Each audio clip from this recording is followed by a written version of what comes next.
Graphic design के हमारे इस कोर्स में हम डिस्कस कर रहे हैं कोरल ड्रा। आज ग्राफिक डिज़ाइन की क्लास नंबर 40 है और कोरल ड्रा का लेक्चर नंबर 29 है। लेक्चर नंबर 28 में हमने डिस्कस किया था पिक टूल और फ्री ट्रांसफॉर्म टूल, यानी कि किस तरह से हम फ्री ट्रांसफॉर्म टूल की मदद से अपनी शेप्स को, अपने ऑब्जेक्ट्स को फ्रीली ट्रांसफॉर्म कर सकते हैं, और पिक टूल की मदद से किस तरह से हम मल्टीपल ऑब्जेक्ट्स सिलेक्ट कर सकते हैं विद सिलेक्शन। आज के लेक्चर में हम डिस्कस करने वाले हैं counter tool, blend tool, distort और एक्सट्रूड। मैं हूं मोहम्मद अरसलान और आप देख रहे हैं मिस्टर नाइस स्टूडियो। तो चलिए शुरू करते हैं कोरल ड्रा का lecture number 29। New document. Okay, यहाँ पे हमारे पास ड्रॉप शेडो, जो कि हम ऑलरेडी डिटेल के साथ डिस्कस कर चुके हैं। उसके बाद हमारे पास यहाँ पे है काउंटर, ब्लेंड, डिस्टॉर्ट, एनवेलप और एक्सट्रूड। सबसे पहले हम देखेंगे काउंटर को। काउंटर हम किस लिए यूज़ करते हैं, अभी आपको एक एग्जांपल से समझाता हूँ। जैसे फ़र्ज़ करें मेरे पास ये एक रेक्टेंगल है, बिल्कुल स्क्वायर नहीं है, रेक्टेंगल है। यहाँ पहले हम एक स्क्वायर ड्रा कर लेते हैं। मैंने ये एक स्क्वायर ड्रा किया। मैं चाहता हूँ कि मैं इसका साइज थोड़ा सा बड़ा करूँ या छोटा करूँ, चारों साइड से एक जैसा। तो सिंपली मैं यहाँ से इसको ट्रांसफॉर्म करूँगा, स्केल करूँगा, शिफ्ट को मैं होल्ड रखूँगा और इसको बढ़ाऊँगा। अगर मैंने कम करना है तो मैं इसको कम करूँगा। अगर आप देखें तो बढ़ाने और कम करने पे इसके जो चारों साइड्स हैं वो सेम डिस्टेंस से बढ़ रही हैं, कम हो रही हैं। मैं इसको छोटा करके साथ में डुप्लीकेट करता हूँ राइट क्लिक करके। तो ये देखें, जितना डिस्टेंस लेफ़्ट और राइट पे है उतना ही टॉप और बॉटम पे है। लेकिन अगर मुझे इस रेक्टेंगल को, या फ़र्ज़ करें मेरे पास कोई और शेप है, जैसे अगर मुझे लेज़र पे कटिंग करने के लिए या रोलैंड पे, मिमाकी पे कोई स्टिकर प्रिंट करना है, साथ में उसको कट करना है, तो उसकी जो आउटलाइन है मुझे उसको थोड़ा सा चारों साइड से बड़ा करना है।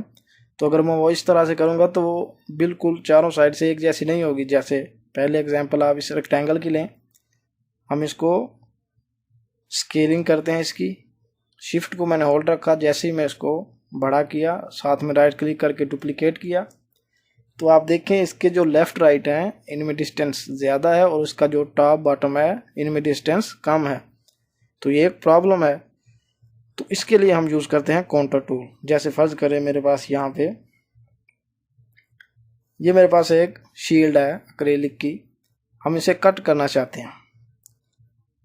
इसकी ये जो मेन आउटलाइन है बाहर वाली, मैं चाहता हूँ इसका जो डिस्टेंस है ये रेड से थोड़ा सा ज़्यादा हो जाए। ये यहाँ पे ये थोड़ा इधर आ जाए। ये देखें आप, चारों साइड से बिल्कुल सेम डिस्टेंस है। लेकिन अगर मैं इसको सिलेक्ट करता हूँ, अगर मैं इसको इधर से स्केल करूँगा, अगर मैं इसको यहाँ से स्केल करूँगा, शिफ्ट को होल्ड रख के मैंने इसको स्केल किया, आप देखें यहाँ से कम डिस्टेंस है, यहाँ से ज़्यादा है, यहाँ से देखें कम है। ये शेप जो है बिल्कुल ख़राब हो गई है एक तरह से। यहाँ से कम डिस्टेंस है, यहाँ से ज़्यादा है। तो मुझे इसको थोड़ा बढ़ाना है, बिल्कुल एग्जैक्ट चारों साइड से, इसके हर कोने कोने से एक जैसा। तो इसके लिए मुझे क्या करना होगा, इसके लिए मुझे काउंटर टूल यूज़ करना पड़ेगा। हम इसको कंट्रोल जी करते हैं। पहले हम इसको इधर से इसको सिलेक्ट करते हैं हम, उसके बाद हम काउंटर टूल सिलेक्ट करते हैं।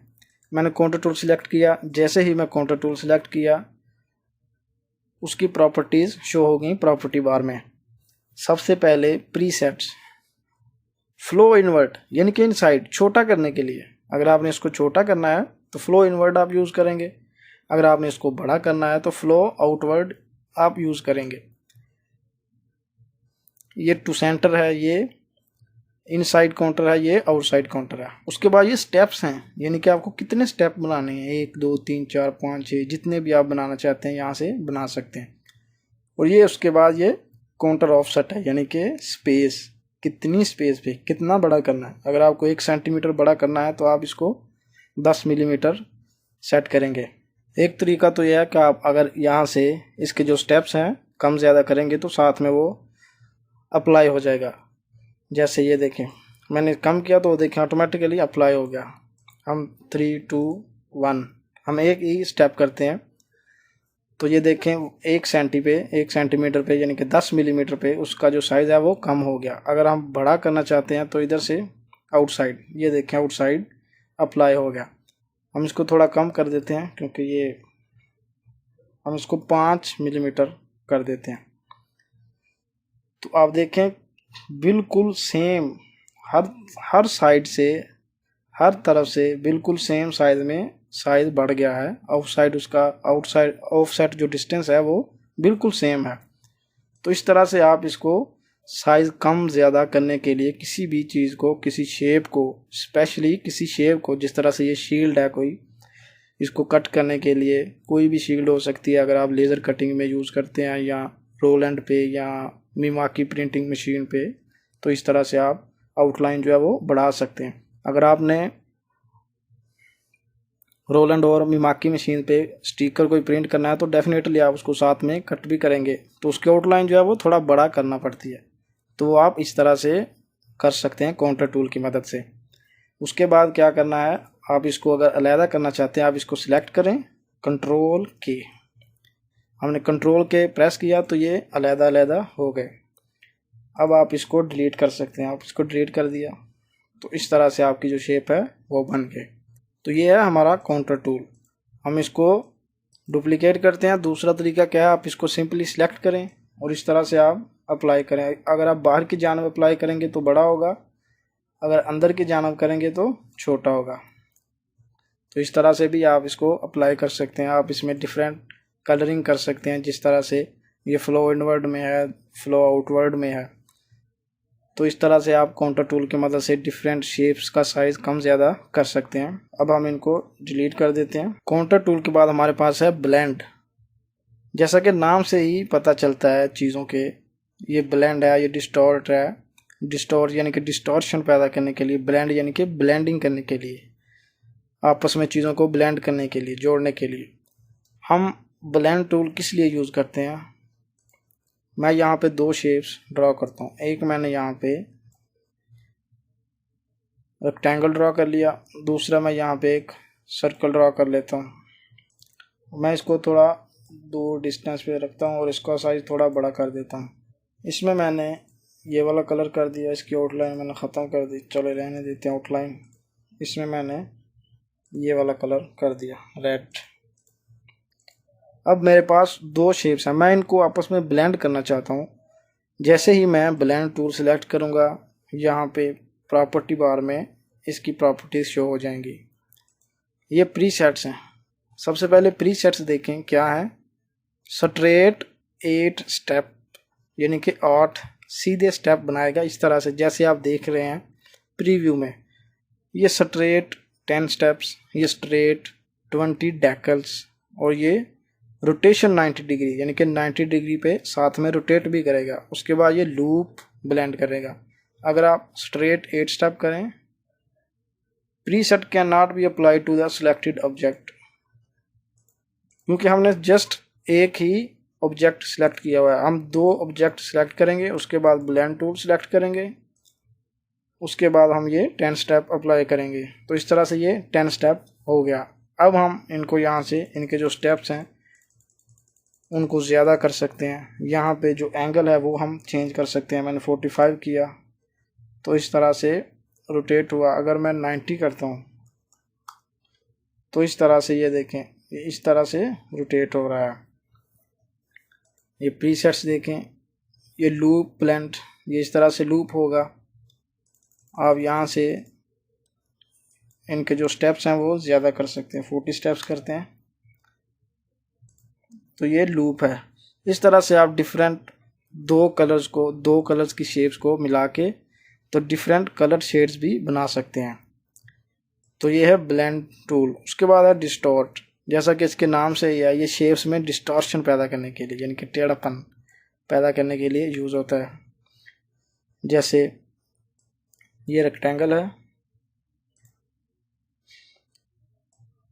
डिस्टॉर्ट सिलेक्ट किया मैंने और ये डिस्टॉर्ट की प्रॉपर्टीज़ है।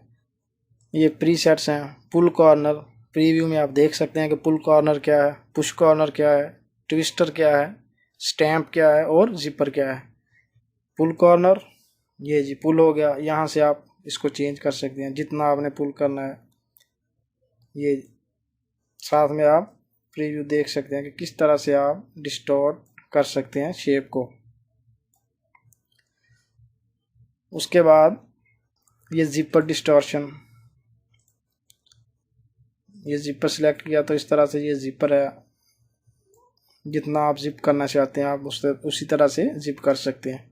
इसी तरह से ये स्मूथ डिस्टॉर्शन, ये स्मूथ डिस्टॉर्शन है। ये डिफरेंट डिस्टॉर्शन है। अगर आपको डिस्टॉर्शन नहीं चाहिए तो क्लियर डिस्टॉर्शन, यहाँ से आप डिस्टॉर्शन क्लियर कर सकते हैं। उसके बाद हमारे पास है एनवेलोप।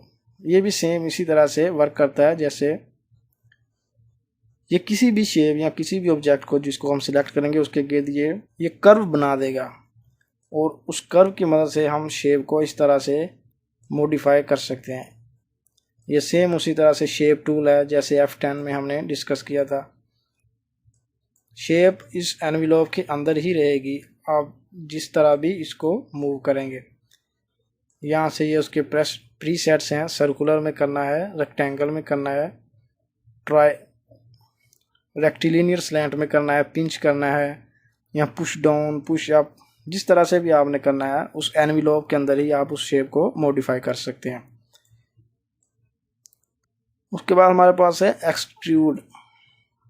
ये असल में कोरल ड्रा में अपनी तरफ से 3D इफेक्ट बनाया है जो कि इतना इफेक्टिवली वर्क नहीं करता। जैसे हम एक रेक्टेंगल सेलेक्ट करते हैं, उसके बाद हम इसको एक्सट्रूड करते हैं। प्रीसेट में देखें, ये देखें इस तरह से ये प्रीव्यू दिखा रहा है 3D का।